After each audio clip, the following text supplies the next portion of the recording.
Going to Antarctica has never been cheaper, but who's going to pay? The dangers of letting passengers onto the bridge of an 8,000-ton cruise ship.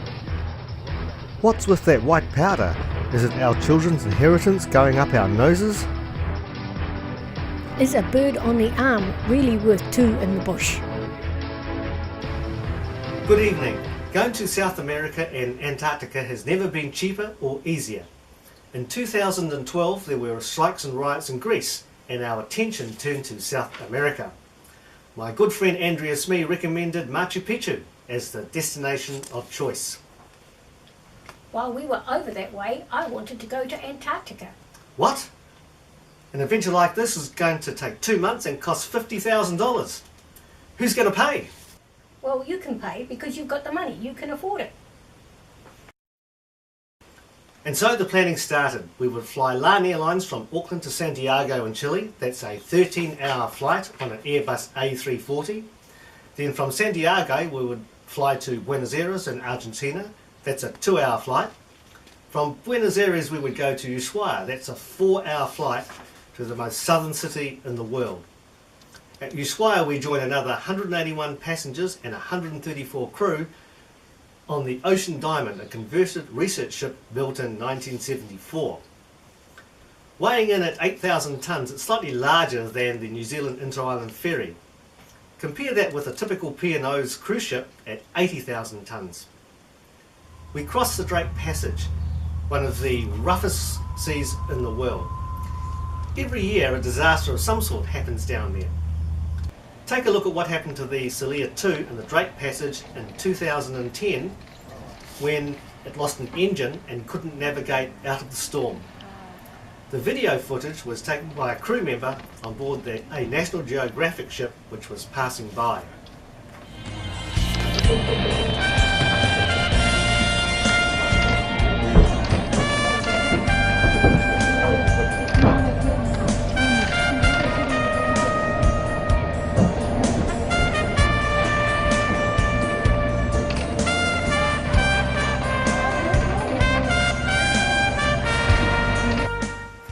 Even big 50,000-ton ships like the P&O's Pacific Sun have their moments, as shown in this video footage.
The weather was good to us and we had plenty of opportunities to land on the Antarctic continent itself before returning to Ushuaia after a cool dip in the Antarctic waters. At this time of the year there are plenty of icebergs around. In 2007 the MS Explorer, while it was visiting the South Shetland Islands, wasn't so lucky, and after hitting an iceberg its exploration days came to an abrupt halt. Dr. Harry, a famous Australian veterinarian on the television series Better Homes and Gardens, was really excited about going to Antarctica, but didn't have a smooth crossing like we did. It's the driest, harshest, coldest continent in the world. And yet for all of that, it's also beautiful. It is, of course, Antarctica. It's covered by 29 million cubic kilometres of ice, which in some places is up to 4 kilometres deep. And you know what? I'm going. And how am I getting there? Well, the answer's right behind me, on the eco-friendly mega yacht La Austral. You see, this is the port of Ushuaia. It's the southernmost city in the entire world. In fact, we are almost at the end of the world. And from here we head out into what's called Drake's Passage. Boy, it's pretty rough. The seas there are renowned as being some of the worst in the entire world. You know, Cape Horn, all that sort of stuff. Well, I got me patches on, I'm taking my tablets, stomach, behave yourself. And that way, we'll have a great trip.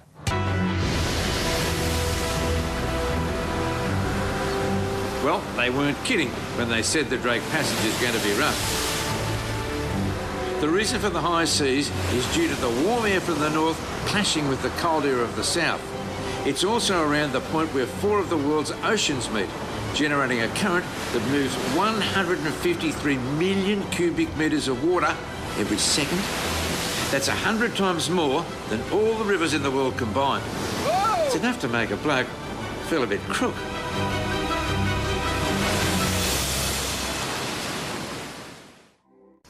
Other options for getting to Antarctica include going on the large cruise ships. But the problem is that under the Antarctic Treaty, any ships carrying more than 500 passengers are not permitted to sail below the 65th parallel. So these ships cannot land on the Antarctic continent itself. As well as that, no more than 100 passengers from any one ship at any one time are allowed to disembark in Antarctica. It was important for us to be able to set foot on Antarctica rather than just observe the land from 1 to 2 kilometres. Besides, up close and personal experiences with the local wildlife would have been impossible. After completing our Antarctic expedition, we left Ushuaia for Lima via Buenos Aires and arrived after a trip from hell. For that experience, LAN Airlines gave us $120 each for our trouble. More about that in episode 14. After some days in Lima, we went to Machu Picchu, then into the Amazon jungle at Puerto Maldonado. Then we toured the rest of Peru, went back into the jungle at Iquitos, the most isolated city in the world. It can only be accessed by boat or by air. This trip was the most challenging ever, coping with extreme cold in Antarctica, extreme altitude in Cusco, over 11,000 feet, about the same height as Mount Cook, extreme heat and moisture in the Amazon jungle, as it was rainy season over there.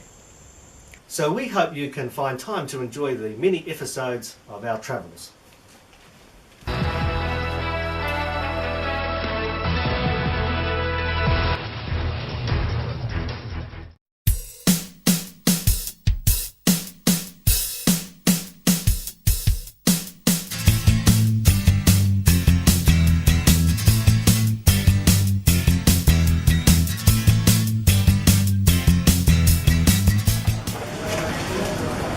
I've been on that.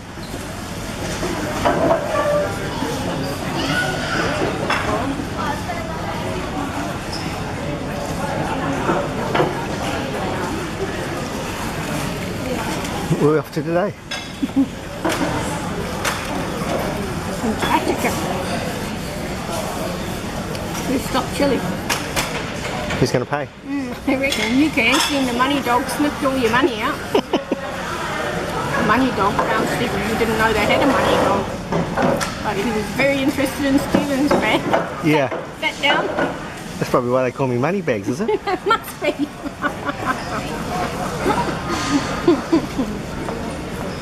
I just got stopped by a money dog.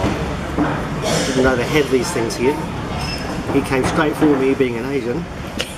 He stopped 2 other Asians ahead of you, I noticed. That's right, yeah, going for the Asians. And he smelled the money I had in my bag. Got $3,000 cash in the bag, and he put his nose right where I had the money. That's just incredible. There must be ways a money dog. Yeah, and obviously And he sat down. Yeah, he sat down, and he obviously knew that I must be money bags. He must be. There's the proof. What further proof do you need? I'm not even a doctor. Why you not doctor? That's right.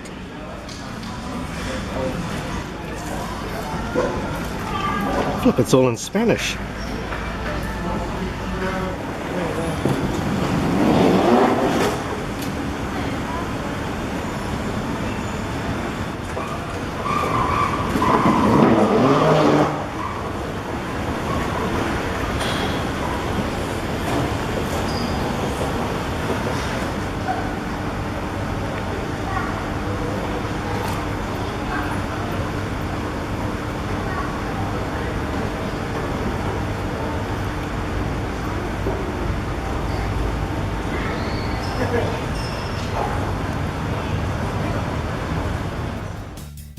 On board our flight was Gareth Morgan, a famous, wealthy New Zealand economist who, when he received $80 million from a business deal, donated it to charity.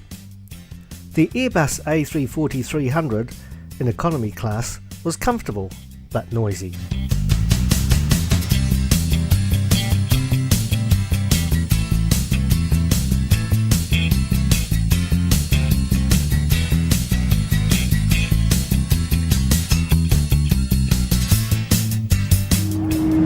How are you enjoying the meal? Huh? Had better.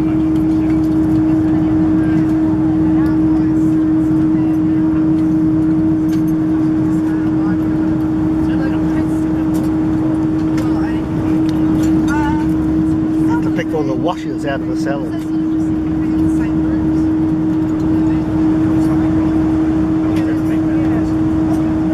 We had to put up with this whining noise for the whole 14 hours of our journey. If only the whining noise came from Lillian, then I'd have a chance of turning that off.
I wonder what the currency is here. I don't know, but I went down to that subway.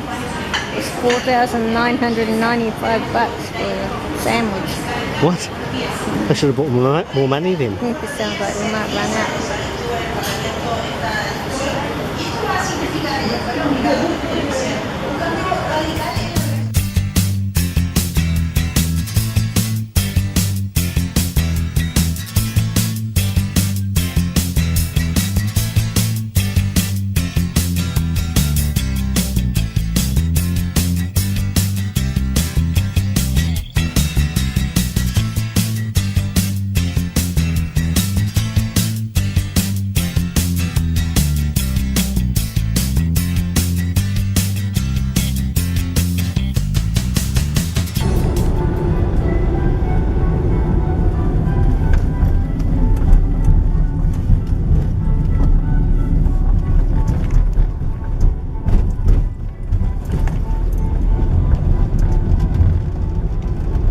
Que la gente me vuelve loca, tengo que hospedar, yo hago todo. No. ¿Cómo te gusta pelear, man? Está bien, yo pensé que tenía una amiga, está bien.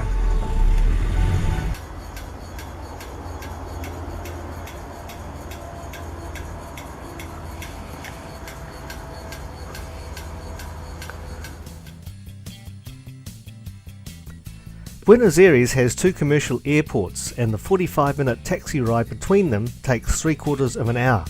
And as we had quite a long layover, we decided to book a hotel for the period of the wait.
seguridad y apague y guarde el Additional authorities require you to remain seated until the captain has turned off the fasten seatbelt sign and the plane has come to a complete stop in its final position. Use of cell phones is not permitted. Other electronic devices may not yet be used. No, he's the one. You want? He's the one. He's very charming. Both. Look at her. What do you want to keep? Oh, you both. Yeah. Now, Now, yep. well, welcome to Ushuaia, the southernmost city of the world.